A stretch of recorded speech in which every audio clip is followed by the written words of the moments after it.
Halo teman-teman, selamat pagi. Sudah lama kita gak ketemu ya. Oke, panggilan ibadah. Tinggikanlah Tuhan Allah kita dan sujudlah menyembah di hadapan gunungnya yang kudus. Sebab kuduslah Tuhan Allah kita. Mari kita bersama memuji Tuhan dengan menyanyikan lagu Denganmu Tuhan.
Oke teman-teman, sebelum kita mendengarkan firman Tuhan, mari kita menyanyikan lagu Through It All.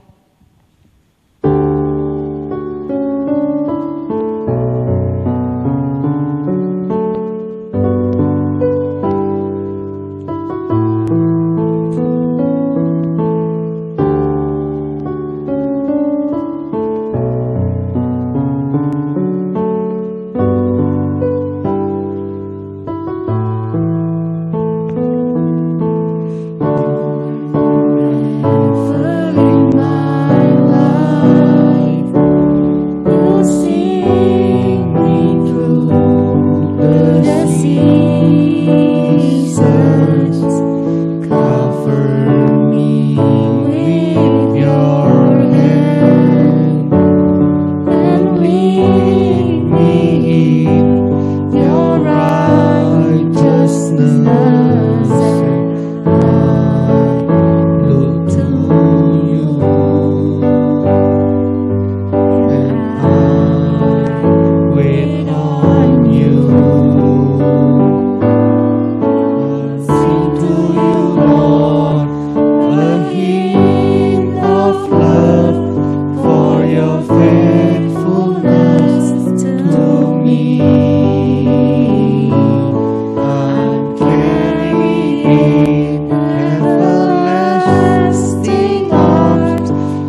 in everlasting arms.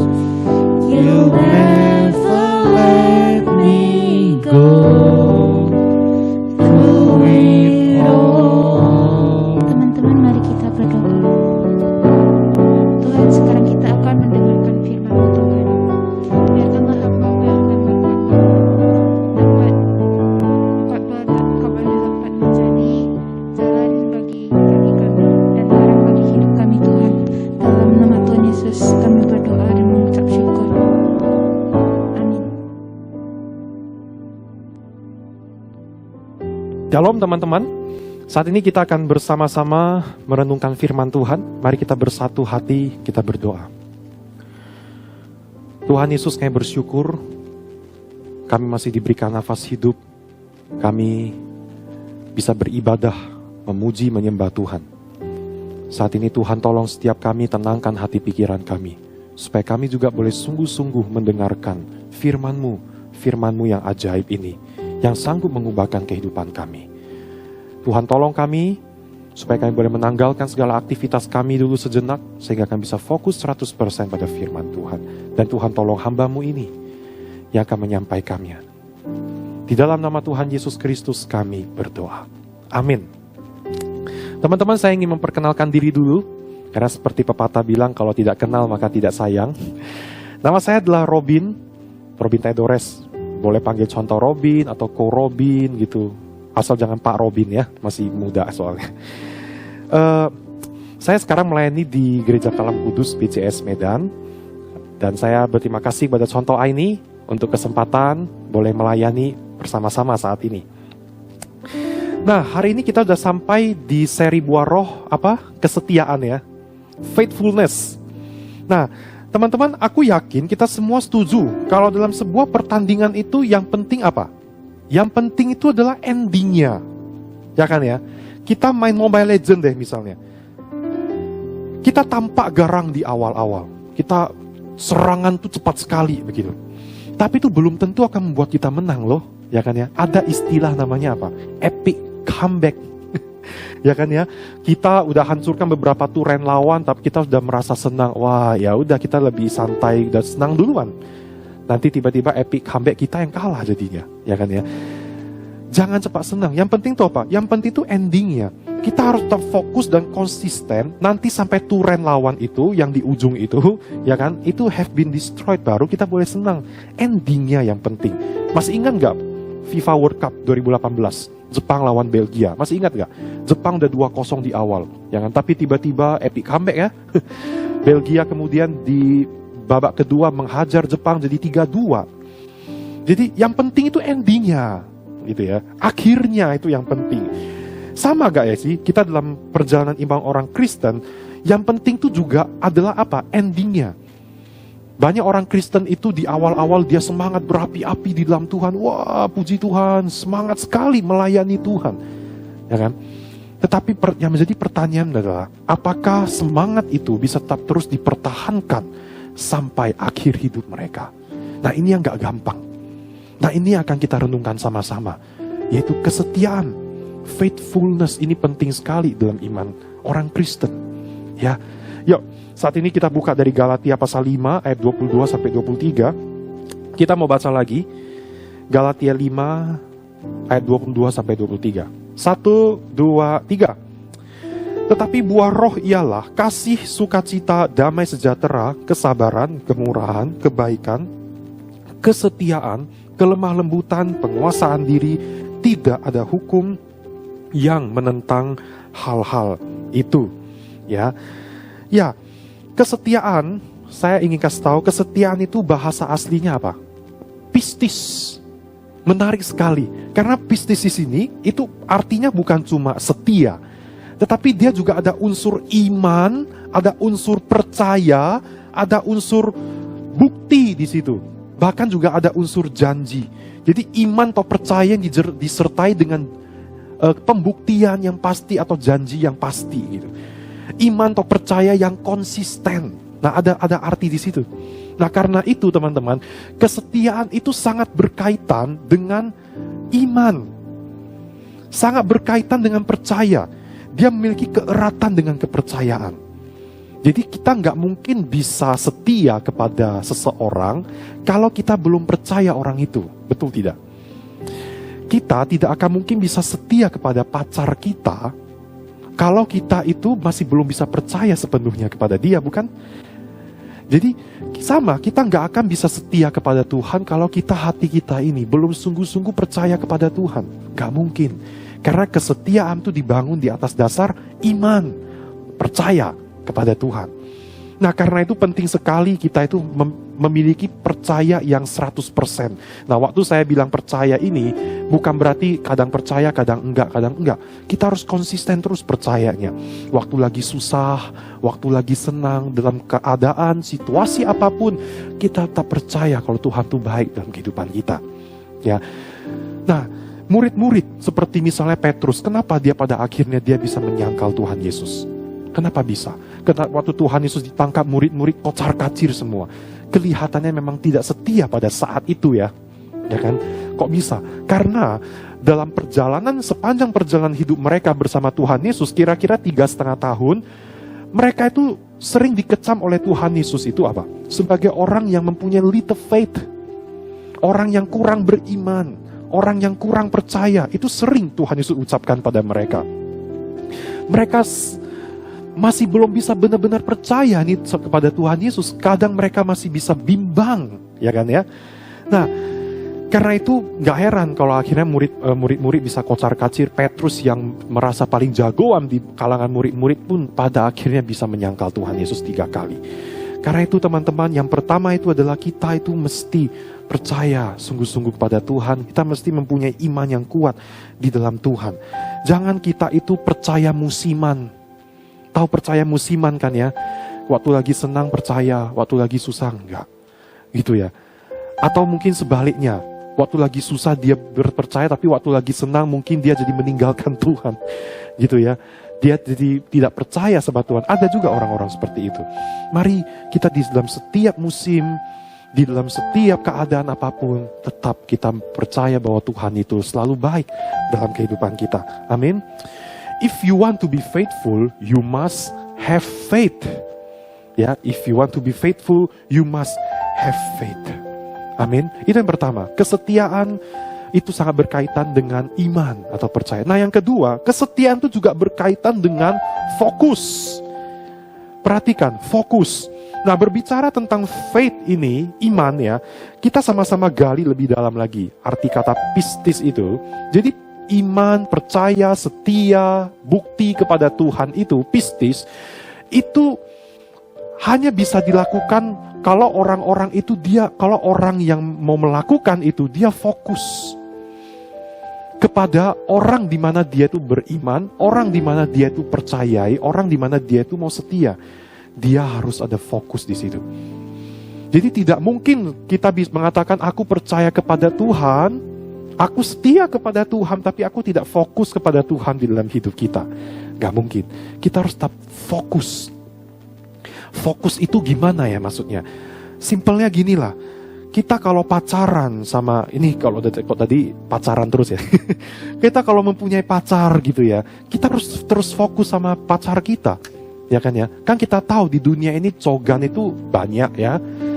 Cewek cantik juga banyak kan ya. Nah, kita harus terus fokus sama pacar kita. Waktu jalan-jalan di mall, kalian harus fokus sama pacar kalian. Ya, jangan fokus sama kiri kanan. Nah, itu. Nah, sama dalam kehidupan orang Kristen, setiap kehidupan kita dalam melakukan aktivitas apapun, kita harus terus fokus kepada Tuhan. Ya kan ya.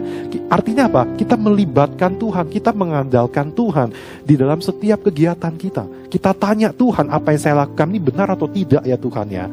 Gitu. Kita terus stay our focus on Jesus.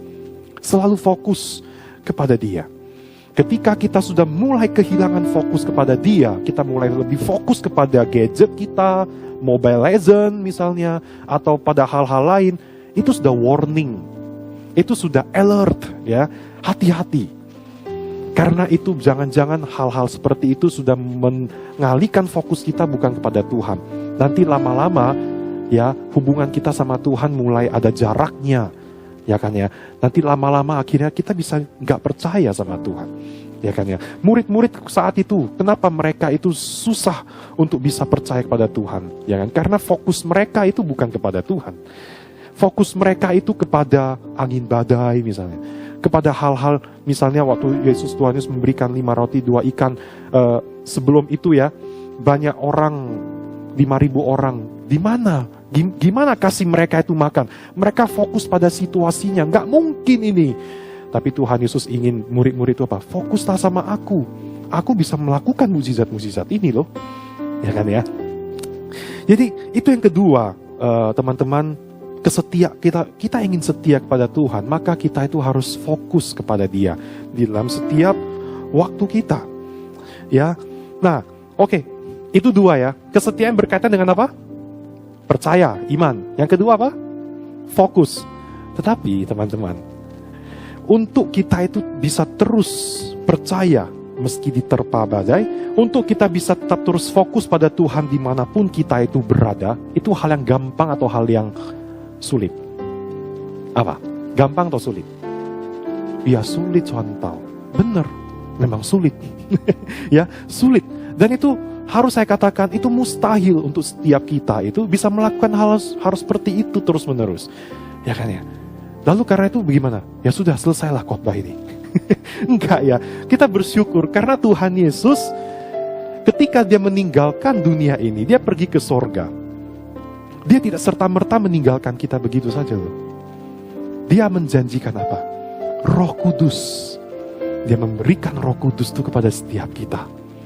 Teman-teman, sekilas info ya, Roh Kudus itulah yang sanggup, yang akan memampukan kita bisa tetap terus fokus kepada Dia, bisa tetap terus percaya kepada Dia. Dan juga sekilas info lagi, Roh Kudus itu sudah ada dalam diri kita. Coba sekarang ya, taruh tangan kanan kita di dada, bilang gini, saat ini Roh Kudus sudah dalam diri saya. Amin. Karena begini, ketika kita itu sudah sungguh-sungguh percaya kepada Tuhan Yesus itu 100%, maka di saat itu juga Roh Kudus itu sudah ada di dalam diri setiap kita. Nah, kesetiaan ini kan adalah bagian dari apa? Buah Roh. Buah Roh Kudus.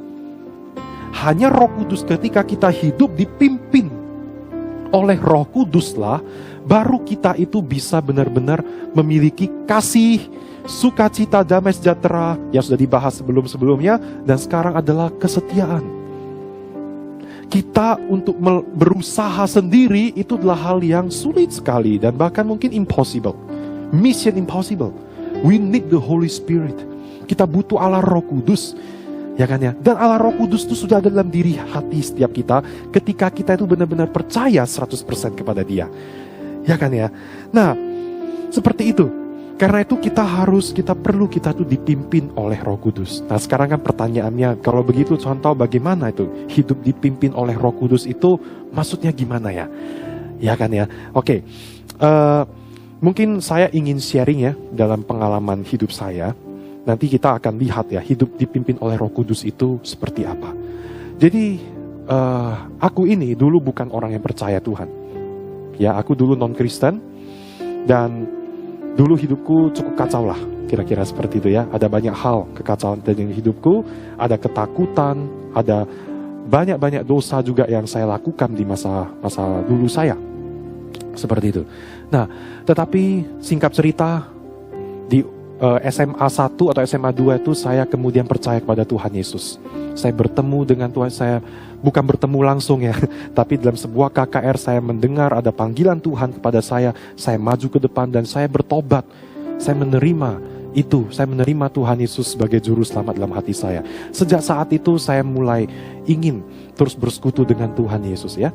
Saya ikut kelompok kecil, di dalam kelompok kecil itu cell group leadernya itu mengajarkan saya untuk saya itu perlu melakukan saat teduh setiap hari. Gitu ya. Dan saya lakukan itu. Teman-teman tahu nggak? Dulu saya ini mempunyai banyak sekali fobia loh. Ya, banyak banget fobianya. Waktu makan gitu ya, ada makanan yang ada kena jepret itu loh. Nah, saya sangat takut kalau hektar itu, jepretan itu jatuh ke makanan itu. Saya selalu tanya, itu jepretannya udah dibuang belum? Takut kalau ada dimakan tuh dan makan nanti jepretan itu mengikuti aliran darah kena jantung mati saya. Saya takut. Padahal secara logika mungkin secara medis mungkin nggak seperti itu ya. Tapi saya seperti itu. Ada banyak waktu di rumah sendirian, takut sendiri, takut hantu, takut maling gitu ya. Terus kalau cuma ada sakit, tiba-tiba kan bisa sakit dada, sakit perut. Saya takut jangan-jangan tumor ini. Saya banyak sekali fobia dulu. Sampai akhirnya rambut saya tuh sampai ada putih-putihnya. Bukan kena tepung atau apa, tapi memang rambut putih jadinya. Sampai segitunya. Ya, ada banyak sekali fobia.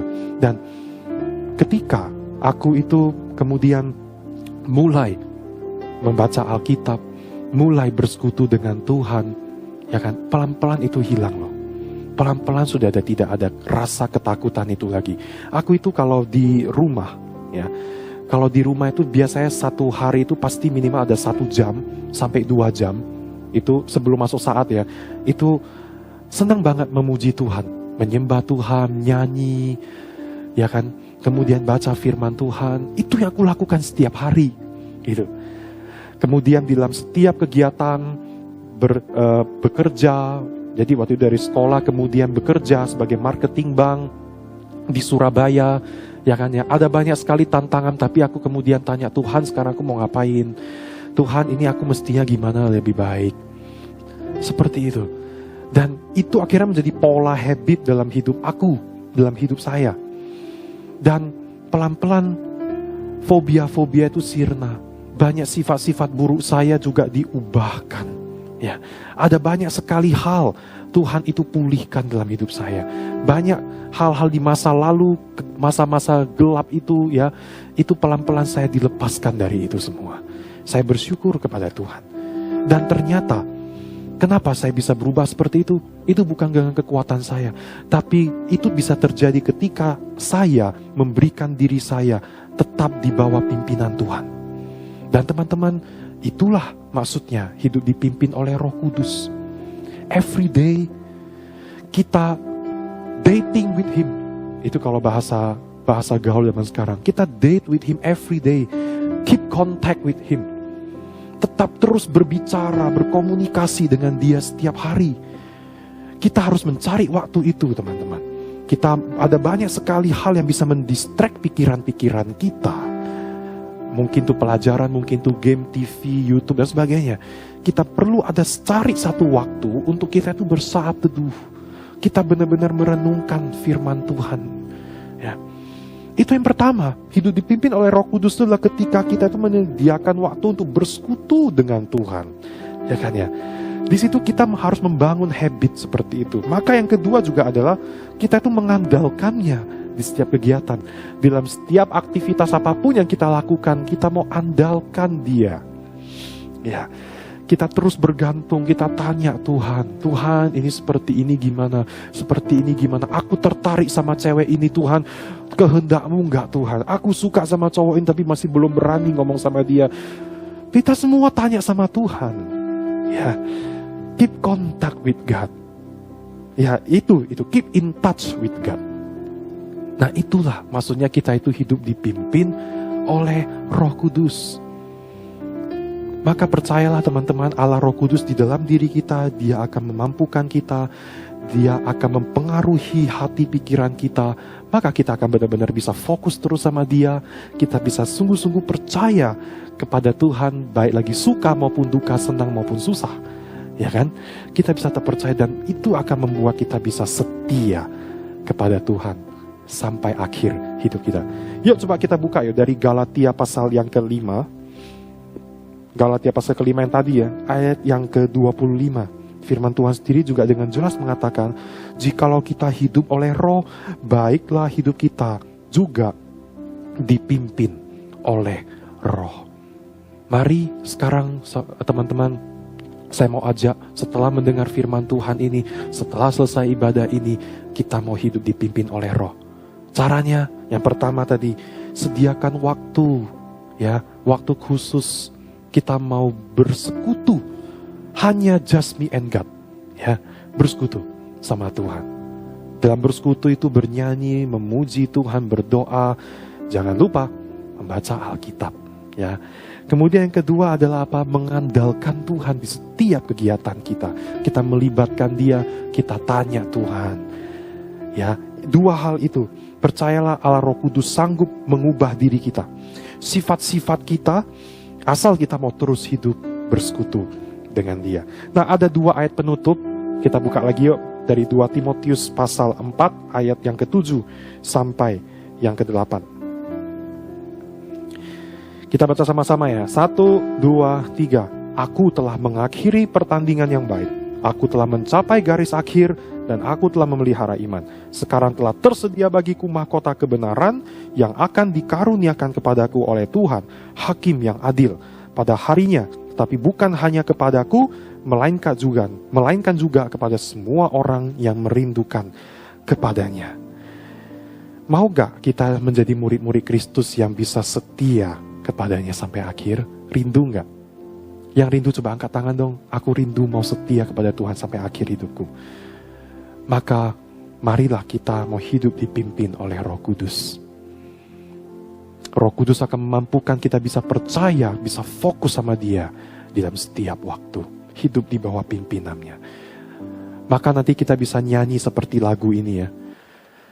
Till the race is finished and the work is done. We walk by faith and not by sight. Sampai akhir hidupku, ya, aku akan tetap setia kepada Tuhan. Kita menjalani hidup ini dengan iman terus kepada Tuhan. Mari saat ini kita tundukkan kepala kita berdoa. Tuhan, firman-Mu sudah diberitakan bahwa kami ingin menjadi orang-orang yang bisa setia kepada Tuhan sampai akhir hidup. Bukan cuma jadi orang yang semangat di awal, tetapi yang lambat laun makin menurun, makin dingin. Tuhan, tolonglah kami yang masih muda ini. Kami mau belajar mempertahankan iman kami. Kami mau tetap belajar untuk bisa konsisten kepada Tuhan. Sampai 10 tahun lagi, sampai 20 tahun lagi, 30 tahun, sampai akhir hidup kami Tuhan. Kami mau tetap setia. Tapi kami tahu itu hal yang gak gampang. Kami tahu itu bukan hal yang mudah. Karena itu kami butuh Allah Roh Kudus untuk memampukan kami. Supaya kami bisa tetap percaya kepada Tuhan, bisa tetap fokus kepada Tuhan. Tuhan, kami mau belajar dipimpin oleh Roh Kudus. Kami mau tetap terus keep in touch dengan Tuhan. Kami mau, ya Tuhan, tetap mengandalkan Tuhan di dalam setiap kegiatan kami.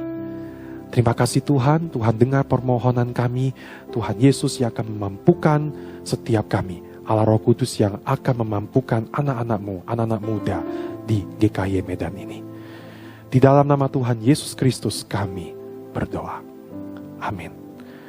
Selamat hidup dipimpin oleh Roh Kudus dan mari kita setia. Tuhan Yesus memberkati.